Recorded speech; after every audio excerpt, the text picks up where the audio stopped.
Hello, we're Adam, Thibaut, and Viktor. And we're three busy bees at Beeswax Games making video games. We're still hard at work on SPOOKWARE and we have some pretty exciting stuff in store for you all. But all good things come to those who wait. In the meantime, let's have a little look behind the scenes. We want to show you the process of making a real SPOOKWARE microgame. And how to do music for it as well. Yeah, the first step, of course, is knowing what you want to make. We're planning some combat-related microgames, so something slashy might be fun. How about something with a sword? We want it to be controllable with the 4 directional keys, so maybe we can have you swing with the sword by moving it around? Hey, that could work. We'll need some images first then. Of course. I found these on the internet. We can dress up the skeleton in armor and then have you hit the armor with the sword until it falls off. Let's throw these images in our microgame template and adjust them so they fit well together. Hey, looking slick. That looks like a strong skeleton guy. Thanks, Viktor. Needs a background though. Let's drag in this random image of a medieval camp. Wow, that looks very medieval. Now it's time to make it a real game. We'll drag all of this stuff into Unity and start adding some code. Hold on just a minute there, Thibaut. First I gotta make sure all of the pieces of armor are prefabs, so I can easily change them later on. They'll need a collider as well, and then the sword should probably have a pivot so it can rotate. Can we do the code now? Yeah, sure. Let's start on the code. Okay, first I want to make the sword movable. It's a good thing I have this movable object script lying around. There, it's already moving. I think it'd be even cooler if the sword moved around its own handle. Yeah, that would be nicer. Let me edit the script so I can actually move the widget body around the handle point. And okay, never mind, that doesn't seem to be working. How does this add 4 stuff work again? Sounds like you're having some trouble there, Adam. You know, it looks fine moving as it is.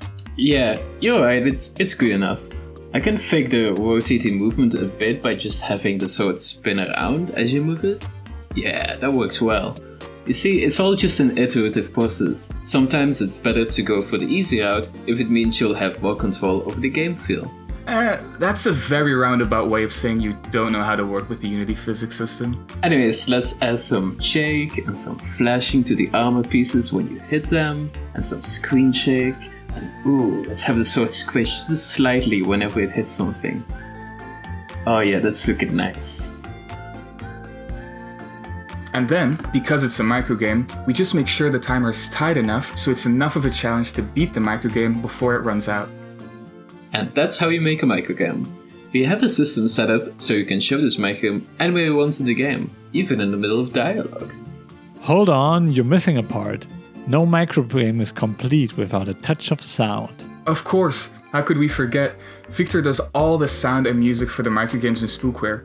What's your process like? Thanks for asking. First, I record some footage of the game, or use some of that footage that you guys recorded. My audio software lets me look at the footage inside of it. Then I drag any sample that could be relevant for the design and drag it into the DAW. A lot of it we won't use, but it helps to have them at hand. Next, I organize and cut off the ends. Most of the tails are quite long and we need something shorter for the game. If needed, then I make some wonky synthesizer noises to layer with the real sounds. How does he do it? And what about those banging tunes? For making the music, I'll try to fit the mood and the speed of the game to the music. Oh yeah, that sounds good. Now we just gotta put these sounds in the game and voila! That's a microgame ripe for shipping. Wow, that looks and sounds good. As you can see, making a microgame isn't that difficult. But making 200 microgames does take a bit of effort, doesn't it? Yeah, and believe me, not all microgames are created equal. Some are nightmares to make, especially when you have to make special mechanics such as in the rhythm game section. The rhythm game microgames still haunt my dreams.